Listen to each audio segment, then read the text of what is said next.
행복한 교회 승리하는 성도 여러분, 남가주 은혜로 교회 오신 것을 환영합니다. 오늘은 163번째 함께하는 153 10월 26일 월요일 순서입니다.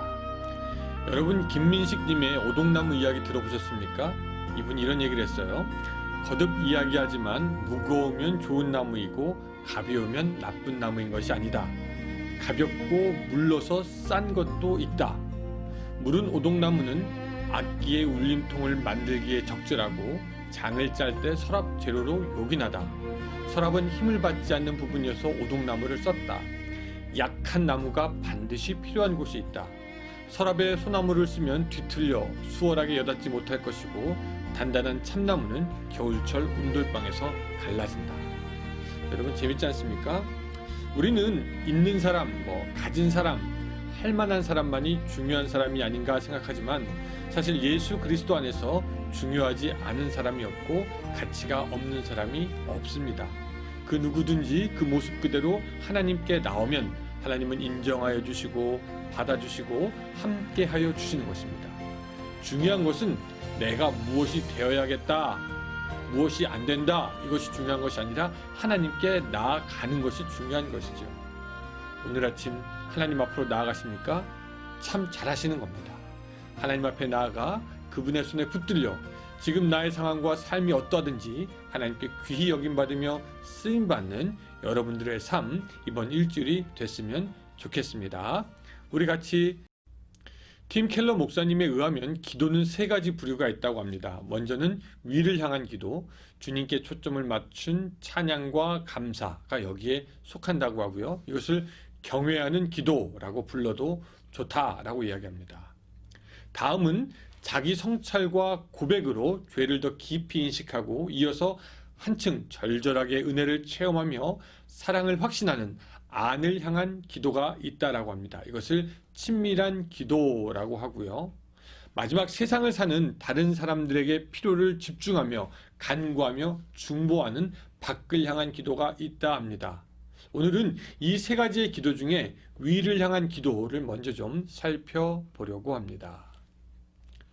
여러분, 우리가 알지만 성숙한 사람은 다른 사람을 만나면 무턱대고 자신의 필요와 요구를 먼저 이야기하지 않습니다. 누구 엄마, 내가 누구 이렇게 지냈고 저거 필요하고 내가 이거 필요하고 나의 것을 막 먼저 따발총처럼 쏘면서 이야기하지 않고 먼저 상대방의 안부를 묻고 상대방의 별일 없었냐고 하고 또 그 사람이 멋진 옷을 입고 오거나 또 헤어스타일이 멋지면은 충분히 멋있다고 관심을 보여주고 그런 다음에 자기 이야기를 하고 자기 필요도 이야기하는 것입니다. 이것이 바로 성숙한 사람이죠. 근데 이것은 하나님에게도 마찬가지일 거다라는 생각이 듭니다. 무조건 나의 입장, 처지, 요구 그런 것부터 기도하는 것이 아니라 먼저 하나님께 정확하게 초점을 먼저 맞추고요. 하나님의 얼굴을 보는 것으로 시작하고 그분에 대해서 말하는 것으로 기도와 대화와 교제를 시작하는 것입니다. 책에 보면은 어떤 사람의 간증이 나오는데요. 그 간증이 우리들에게도 도움이 될 것 같아요. 그 간증이 이런 내용이었습니다. 어떤 여성분이었던 것 같아요. 예전에는 쪼르륵 달려가서 다짜고짜 기도 제목들을 꺼내 놓았어요. 그런데 골칫거리며 도움이 필요한 일들을 알을수록 마음이 더 불안해지고 무거워지는 것 같았어요. 지금은 하나님이 얼마나 선하고 지혜로운 분인지 여태 살아오는 동안 얼마나 많이 기도에 응답하셨는지 깊이 생각하며 시간을 보내요. 어려운 일이 있으면 주님의 손에 맡기고요. 그랬더니 짐을 짊어지는 게 아니라 벗어버리는 느낌이 들었어요. 이런 간증을 했다고 합니다. 기도의 시작에 우리가 먼저 하나님께 이런 식으로 기도를 시작한다면, 즉 하나님은 어떤 분인지 또한 하나님이 얼마나 위대하신 분인지 그 하나님을 찬양하고 경배한다면 우리의 기도는 확실히 더욱 깊어지고 또 이런 기도가 다른 기도를 끌어내고요. 이런 기도가 우리로 하여금 더 깊은 은혜의 자리에 나갈 수 있게 해줍니다. 저 개인적인 얘기인데요. 기도 시작할 때 이 감사와 찬양으로 시작하면 기도가 풍성해지고 깊어지는 느낌이 확실히 듭니다. 또 우리의 기도가 방향을 잃을 때가 있잖아요. 또 멍하게 될 때가 있고 또 기도하는 사람들이 말하는 것처럼 이 기도의 줄이 잡히지 않을 때도 있습니다.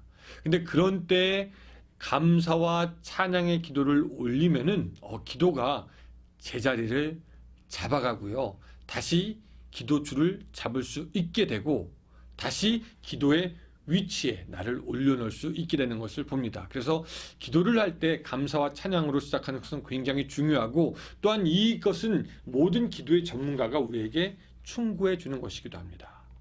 근데 오늘 책에서는 이런 얘기를 합니다. 자, 첫 번째, 찬양하는 사람은 볼 줄 아는 눈이 있는 사람이다. 뭐 이런 식으로 얘기를 하는 것 같아요.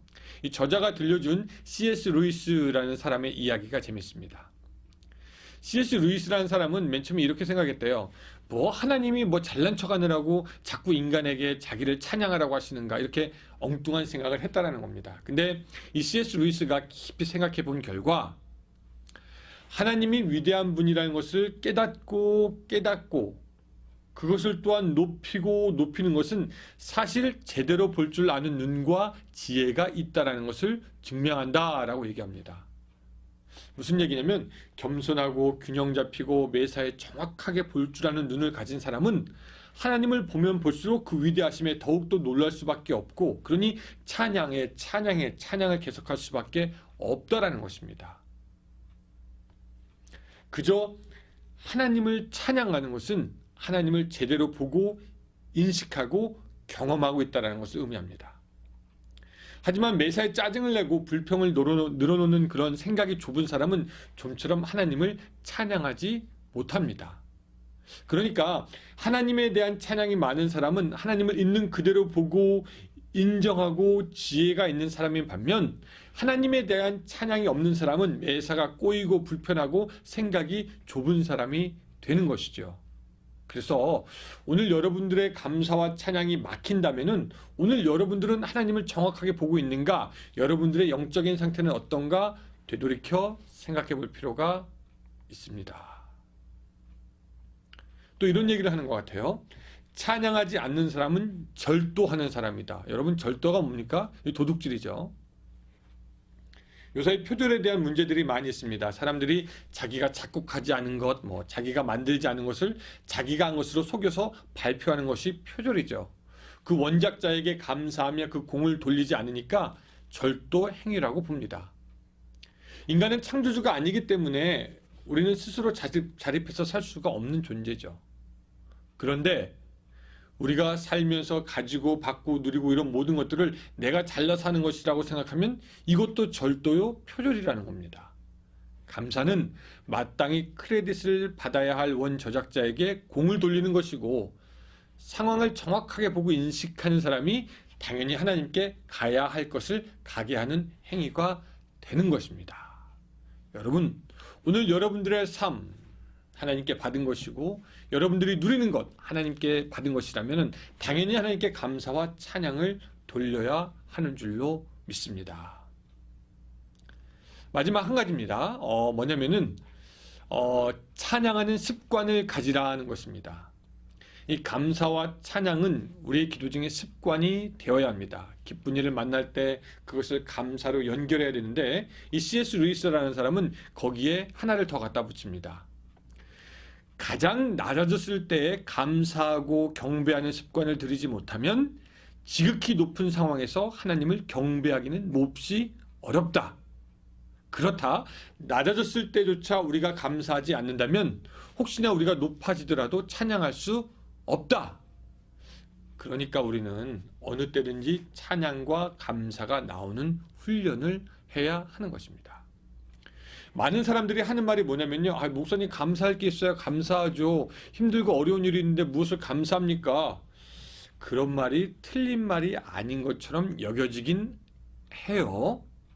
그런데 우리의 감사는 우리의 주위의 상황과 환경을 가지고 하는 것이 아니라 하나님이 하나님 되심과 하나님의 성품과 하나님이 하신 일로 인해서 감사하는 겁니다. 예를 들어서 이런 겁니다. 여러분, 배를 타고 갑니다. 근데 험한 파도와 바람이 배를 막 때립니다. 배가 이리저리 흔들려서 침몰하려고 합니다. 근데 그런 상황에서 감사할 게 하나도 없어 보이죠. 근데 여러분들이 딱 보니까 그 순간에 이 승객의 안전을 위해서 선원이나 항해사가 이리저리 뛰고 막 배를 정상화시키려고 하고 어떻게 해서든지 승객의 생명을 지키려고 한다면 우리는 그 사람들에게 당연히 감사해야 합니다. 수고해주고 있기 때문입니다. 마찬가지로 어려운 상황 속에서 하나님께서 그럼에도 불구하고 나를 지키고 계시고 나와 함께 계시고 나를 위해서 일하고 계심을 우리가 감사할 수 있어야 합니다.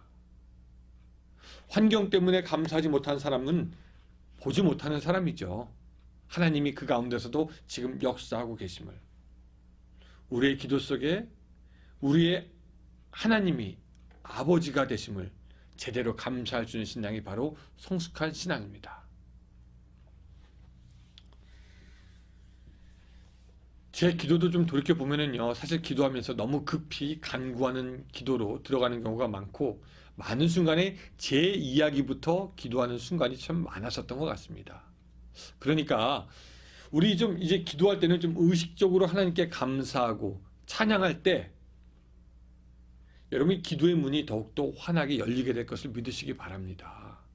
매사에 감사하고 기도하고 기도의 문을 열고 그 열린 기도의 문으로 들어가서 하나님을 만나고 은혜 받고 또 감사하고 이런 그 감사의 선순환들이 여러분들의 기도 속에 있기를 주님의 이름으로 축원합니다. 기도하겠습니다.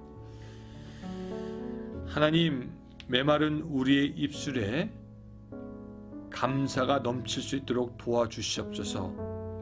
황폐한 우리 마음 가운데 하나님을 경배하는 그런 바람들이 많아질 수 있도록 도와주시옵소서.